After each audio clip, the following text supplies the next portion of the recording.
welcome back to another episode of Hail to the Deadites. It's another solo episode. It's just going to be me because we've got a lot of tweets and stuff to talk about pertaining to Evil Dead Rise. So first off, and I think the biggest thing is in Starburst Mag, there was an interview with Alyssa Sutherland, who will be playing Ellie in the upcoming Evil Dead Rise movie.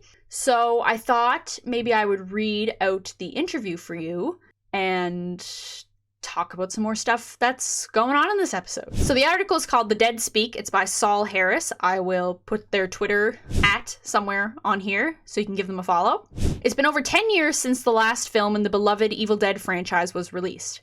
Thankfully, the wait is almost over with the imminent release of Evil Dead Rise, written and directed by Lee Cronin, the man behind 2019's excellent The Hole in the Ground, and starring Alyssa Sutherland and Lily Sullivan as estranged sisters Ellie and Beth. Alyssa spoke to us about what we can expect to see. So Starburst asked, "We know the film boasts a noted departure for the Evil Dead series, swapping out the remote wilderness and iconic log cabin setting in favor of a high-rise apartment block. What can you tell us about its new characters?" Alyssa's response was, "Ellie has 3 kids.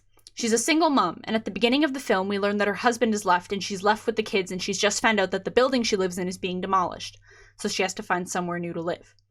She's a tattoo artist. She's not a mega millionaire, so supporting 3 kids on her own and having to find a new place to live is going to be a real challenge for her. So she's really in a bit of a pickle as the film opens up and Beth lands on her doorstep. She hasn't heard from Beth in a while, and she's tried reaching out to talk to her about where she's at, and Beth has ignored her calls. So there's a conflict going on between the 2 sisters. I like that there's stuff going on as the film opens. Ellie's a really cool mom and her kids are cool. They're all creative souls in their own way, and I think one of the things that I think the film does really well is establish the characters and their relationships very quickly. You know who everyone is right off the bat. I love that Lee was able to do that. I think it raises the stakes because you care about the characters so much and their relationship as a family. That's a new thing for the Evil Dead to do." Starburst asks, "And after a new Necronomicon is discovered, is it Ellie who gets possessed?" Alyssa's response was, "Yes, it's so wrong because she's going after the kids. It's so wrong. I had the objective, obviously, to scare them. But there was more to it than that. I wanted to get under their skin and mess with their minds. I think ultimately that's scarier, when someone can kind of get into your mind and mess with you in that way. I always like to befriend my fellow actors and have a nice relationship with them. I'm not a method actor, it's not my style.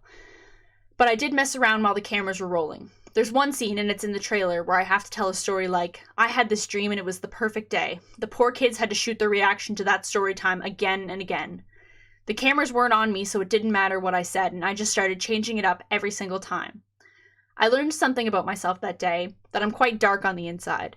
It was not difficult to come up with a new gross thing to tell them that I was basically going to do with them. I basically approached it as playing 2 different characters. We got so lucky because the set was all-purpose built for us and in one location, so we were able to shoot chronologically with us, which is never the case. It was such a gift for us to be able to film that." And then the picture cuts off, and I haven't been able to find the second part of the article. The magazine's coming soon, so it's not out yet, so I guess you'll be able to catch the rest of that interview in an upcoming issue of Starburst Mag. So next up, and I don't know if this is just an error on this filmography's part, or maybe there was stuff planned that we didn't know about, but Blaze of Glory fact, according to the credits on Blaze of Glory DVD biography, Bruce Campbell starred in Evil Dead 5 in 2002. Or maybe that's 4, I don't know. What are my Roman numerals? 5. Okay, I got it right. So Bruce Campbell quote tweeted it and said, "When AI writes filmographies." It says his selected film credits are in 1999, From Dusk to Dawn 2, Texas Blood Money. In 2000, Evil Dead 4, Voice. 2001, The Majestic. Never heard of it. 2002, Spider-Man. 2002, Serving Sarah. 2002, Evil Dead 5. And 2004, Spider-Man 2. Now, I don't know if they were talking about games in the Evil Dead thing, or if there were maybe movies planned that we didn't know about, and it just so happened to end up in this random DVD biography section. But I think that's pretty cool, and if it was something messed up, it is very funny that if you knew nothing about Bruce Campbell and you looked at this menu, you'd think that there's 5 Evil Dead movies that he's starred in. So moving on from that, we've got some pretty big news about Evil Dead Rise premieres. It's going to be the closing film at the Overlook Film Festival, which is a 4-day celebration of all things horror in America's most haunted city. They've got a really cool film festival going on there. lots of movies that are going to be very popular when they hit the theaters. So I think it's really awesome that Evil Dead is getting to close it out. Evil Dead Rise is also going to be playing at South by Southwest this year as well. So this is a tweet from an account called On This Day London Cinema Releases. And this just sort of popped up on my Twitter feed because I think I have Evil Dead as a topic liked. So pretty much any tweet that says Evil Dead gets recommended to me. The Evil Dead had its first public screening in England at the Scala on October 9th, 1982, when it replaced a late-night preview of Basket Case. About 6 of us and the cat turned up. A month later, at the LFF, which I'm assuming is the London Film Festival, Sam Raimi told me I must be the only person to have seen it twice. So there's some really cool pictures attached of some magazines and festival review stuff and synopsises. There's a film festival program notes that Sam Raimi signed, which I think is really cool, and some credits for the movie.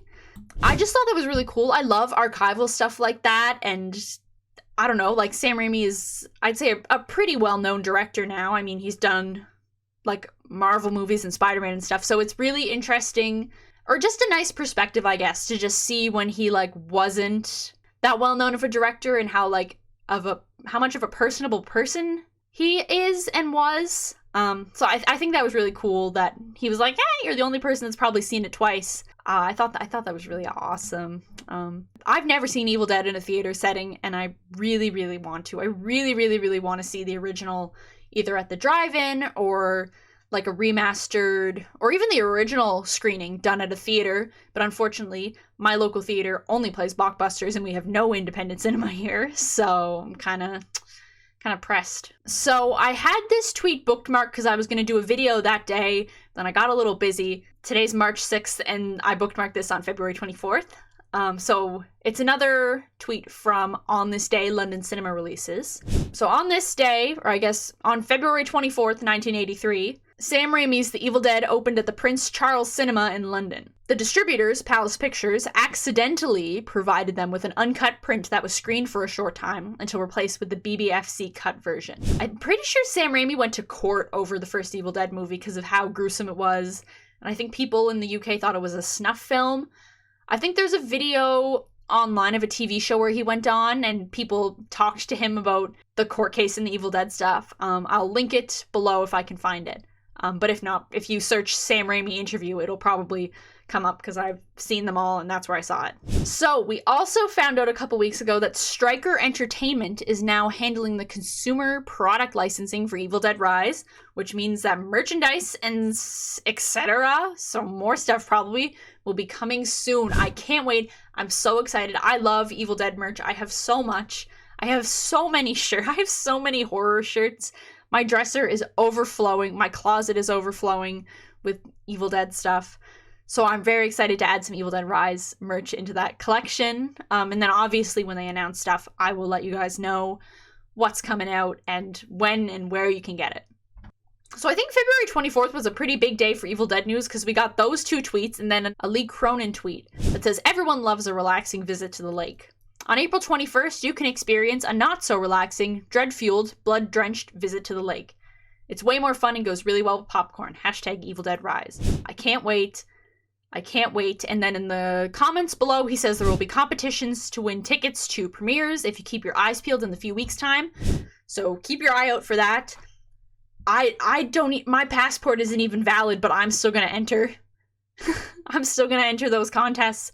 I really hope they're not geographically restricted, I think, because sometimes in the US you can only enter contests if you're in the US, and same with any other country.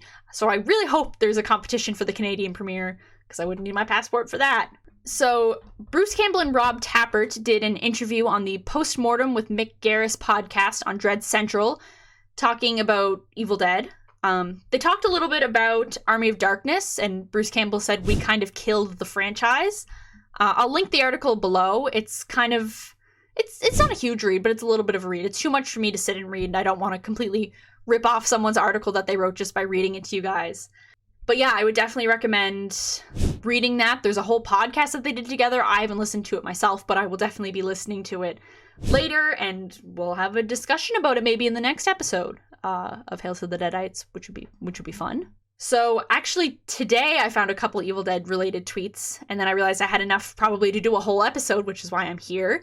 So Bruce Campbell has a quote from a interview he did with Bloody Disgusting. Once again, not going to read the whole article because that's plagiarism, I think, in some sort of way to read the whole thing. Anyways, the special effects in Evil Dead Rise, he says, "No one will be able to make fun of the Evil Dead special effects again as long as I'm alive. Eat it, bitches, because this is the good stuff you're about to see." And then there's a screen cap of one of Ellie's kids who's looking pretty possessed. And I think in the other videos I've done talking about Evil Dead Rise, I was wondering if any of the kids were going to get possessed. So I'm really glad, or not glad. That's a very masochistic thing to say. I'm quite happy that they're infecting the kids and turning them into Deadites. I think that's fun. I think it's gonna be a fun movie. So, Lee Cronin Tweed, what a surprise. He says, "Just jumping on the first flight of many to promote #EvilDeadRise, and it has made me think about how the airplane-safe version of this movie will probably be about 13 minutes long." I think that's very awesome. That's very good news for Evil Dead fans that love gore and scares.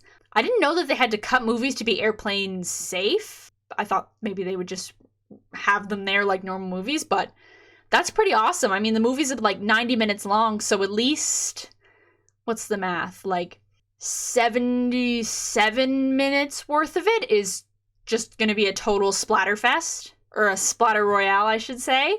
So yeah, that's awesome. I can't wait. We've got a little under 2 months till the movie premieres, so I'm so excited. So in that Bloody Disgusting interview I referenced a tweet ago, Bruce Campbell was talking about the Evil Dead continuation animated series, which would be jumping off of Ash vs. Evil Dead, I think. He didn't have much to say, but he said, "All I can say is we're actively pursuing it." He said, "Sam's a busy guy, but he and his brother are actively shaping out this world. It's one thing to get an animator and say, hey, animate this. You've got to know what you're going to animate. I look forward to it because my voice hasn't aged as much as I have." So that means probably Sam and Ivan Remy are working on it together, because I know that they've written a couple movies together. Originally when I first read that, I thought it was maybe Sam and Ted working on it together, but I don't think Ted Raimi writes a lot with Sam. So I'm really excited that Sam and Ivan are writing more Evil Dead stuff. I think that's awesome that we could get another like Sam Raimi infiltrated, is that the right word, piece of Evil Dead media. I think that's so awesome. I can't wait. I cannot wait to see what the animation style looks like. I hope it's like the Spider-Verse movie, or maybe like the new Teenage Mutant Ninja Turtle movie that's coming out, or maybe it'll just be like totally cartoony, like Clone High-ish with very like exaggerated features. I think that's going to be a really, really cool thing to see someday, and I'm so glad that I have this platform now to be able to share all that awesome stuff with you guys.